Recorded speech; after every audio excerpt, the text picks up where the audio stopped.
Suara Pembaharuan Indonesia Televisi. Habib Ba'alawi dan sejarah pengkhianatan bangsa Nusantara. Secara etimologi, kata Habib berasal dari bahasa Arab yang artinya kekasih atau yang dicintai. Bagi bangsa-bangsa di Timur Tengah, kata Habib digunakan atau disematkan untuk yang dihormati dan dimuliakan keturunan junjungan kita, Nabi Muhammad. Tetapi hasil penelusuran kami dari beberapa literatur, bangsa-bangsa di Timur Tengah juga menyematkan kata Habib kepada tokoh-tokoh agama besar atau memberikan gelar kehormatan untuk seseorang yang telah berjasa mendedikasikan dirinya untuk kepentingan masyarakat di berbagai bidang, misalkan ilmu pengetahuan, sastrawan, kedokteran, dan lain-lain. Sejarah mencatat, untuk pertama kalinya kelompok Habib datang dari negeri Yaman ke Indonesia pada abad ke-13 sebelum Masehi. Mereka datang dengan tujuan untuk berdagang sekaligus menyebarkan ajaran Islam di Nusantara. Ada juga teori lain yang menjelaskan, mereka para Habib ini datang dari negeri Yaman karena mereka difitnah atau terjadi peperangan di antara sesama mereka di Timur Tengah. Mereka melarikan diri ke Nusantara. Kutipan buku sejarah Ba'alawi di Indonesia ditulis oleh Jajat Burhanuddin. Catatan sejarah juga, sebelum datangnya kelompok-kelompok Habib dari negeri Yaman ke Nusantara atau pada abad 16 sebelum Masehi, banyak sekali para pedagang dari Timur Tengah sudah datang di Ternate dan Tidore. Mereka membeli cengkeh dan pala serta berbagai rempah-rempah lainnya, sekaligus menyiarkan agama Islam di Ternate dan Tidore. Dituliskan dalam sejarah bahwa pada abad ke-16 sebelum Masehi, keluarga besar Sultan Ternate yang ke-23 bernama Sultan Harun, penduduk asli Semenanjung Ternate, mengimani Islam atau memilih agama Islam sebagai panduan hidup keluarga besarnya di Ternate dan Tidore. Dan pada abad ke-16 juga sebelum Masehi, bangsa Portugis masuk ke Ternate dan Tidore. Terjadi perlawanan peperangan besar-besaran, perlawanan rakyat Ternate dan Tidore terhadap bangsa Portugis dipimpin langsung oleh Sultan Harun. Hingga akhirnya Sultan Harun gugur dalam pertempuran pada tahun 1570, tepatnya di depan benteng São João Baptista milik Portugis yang sampai sekarang berada di Ternate. Tapi sayang, ada sekelompok orang coba memutarbalikan sejarah, seakan-akan perlawanan leluhur kami, perlawanan nenek moyang kami rakyat Ternate dan Tidore, dipimpin oleh Habib Abdullah bin Muhsin Alatas. Ini adalah fakta-fakta kebohongan dan penyesatan terhadap sejarah.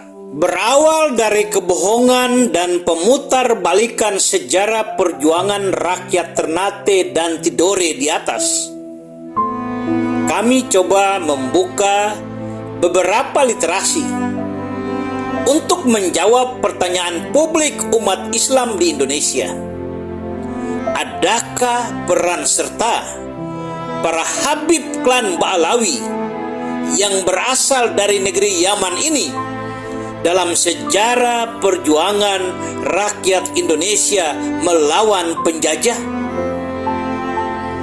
Pertanyaan ini harus segera kami jawabkan untuk menutupi kesesatan sejarah yang sedang didengungkan oleh sekelompok orang bermodalkan baju gamis putih membungkus sorban hijau melintang, lalu songkok putih menutup, dan pandai memutarbalikan ayat-ayat suci Al-Quran, bukan untuk kemaslahatan umat, tetapi semata-mata untuk mengkomersilkan diri dan kelompok mereka, seakan-akan mereka orang-orang suci yang harus dihormati dan harus ditinggikan derajatnya di negeri ini karena mereka cucu seorang nabi, tapi tingkah laku mereka seperti setan. Kata-kata yang dikeluarkan dari mulut mereka berbau busuk provokasi, intimidasi, dan upaya-upaya untuk mendapatkan simpati dari Islam tradisional. Tetapi yang sesungguhnya mereka adalah pengkhianat bangsa, pengkhianat leluhur rakyat Nusantara yang telah mengorbankan jiwa dan raga mereka untuk melawan penjajah di negeri Nusantara. Pada tahun 1860, pemerintah Hindia Belanda mengangkat seorang ulama besar dan sangat terkenal di Batavia, yaitu Habib Usman bin Yahya, menjadi mufti Batavia. Mufti berasal dari bahasa Arab yang artinya seseorang yang menguasai kitab suci Al-Quran dan hadis dan memiliki kapasitas intelektual untuk mengeluarkan fatwa berdasarkan ajaran kitab suci Al-Quran dan hadis. Tapi sayang, sebagai seorang ulama besar dengan segala kehormatan juga kemuliaan yang dimiliki oleh Habib Usman bin Yahya, di saat rakyat Nusantara sedang menggelorakan semangat perjuangan perlawanan terhadap penjajah Belanda, Habib Usman bin Yahya sebagai mufti Batavia mengeluarkan fatwa yang berbunyi perlawanan melawan pemerintah Hindia Belanda haram hukumnya. Hasil dari persekongkolan Habib Usman bin Yahya dengan pemerintah Hindia Belanda pada saat itu, ia, ulama besar Habib Usman bin Yahya, mendapatkan penghargaan tertinggi dari Ratu Belanda. Inilah catatan lain pengkhianat kelompok Habib yang katanya orang-orang suci dari Yaman, cucu Nabi yang harus dimuliakan, tetapi kelakuan pengkhianat. Dalam kisah sejarah yang lain, ada sebuah cerita yang sampai sekarang jika kita mendengarnya sangat-sangat menyayat hati. Pada tahun 1873 sampai tahun 1880, kisah perjuangan rakyat Aceh melawan penjajah Belanda. Dalam perjuangan ini ada seorang tokoh dari Yaman yang bernama Habib Abdurrahman Az-Zahir Ba'alawi ikut mendukung rakyat Aceh melawan Belanda.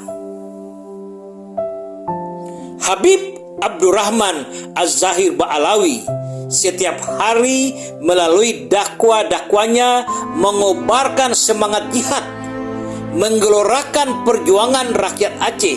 Segeralah menghunus rencong, turun ke medan perang, habiskan penjajah Belanda dari tanah Aceh. Rakyat Aceh yang sememangnya ingin mempertahankan tanah leluhur mereka termakan dengan provokasi Habib Abdurrahman Az-Zahir Ba'alawi, tersulut dengan semangat jihad, dan dengan serta-merta ratusan orang bergandeng tangan menyatakan siap perang melawan penjajah Hindia Belanda. Lalu berangkat masuk ke hutan untuk mempersiapkan peperangan. Tapi sayang, sangat disayangkan, pada saat rakyat Aceh sudah turun ke medan perang, Habib Abdurrahman Az-Zahir Ba'alawi melakukan negosiasi dengan pemerintah Hindia Belanda dan menerima sejumlah uang dari tentara Belanda, lalu melarikan diri ke Timur Tengah, meninggalkan rakyat Aceh di tengah-tengah hutan. Apa yang terjadi? Tentara Belanda sudah mengetahui kedudukan rakyat Aceh. Mereka mengepung rakyat Aceh dari segala penjuru, dan peperangan terjadi tidak seimbang. Sebagian besar rakyat Aceh harus gugur dalam medan pertempuran. Sedangkan si pengkhianat Habib Abdurrahman Az-Zahir Ba'alawi sudah santai menikmati uang haramnya di Timur Tengah. Dengan fakta-fakta ini, kita harus mengakui tidak ada keterlibatan kelompok Ba'alawi dalam sejarah perjuangan bangsa Indonesia untuk mendapatkan kemerdekaan. Imam Bonjol bukan turunan Ba'alawi. Patimura bukan turunan Ba'alawi. Pangeran Dipanegoro bukan turunan Ba'alawi. Tengku Umar bukan turunan Ba'alawi. Mereka adalah putra-putra terbaik Nusantara. Lalu mengapa kita harus memuliakan mereka, kelompok Yaman?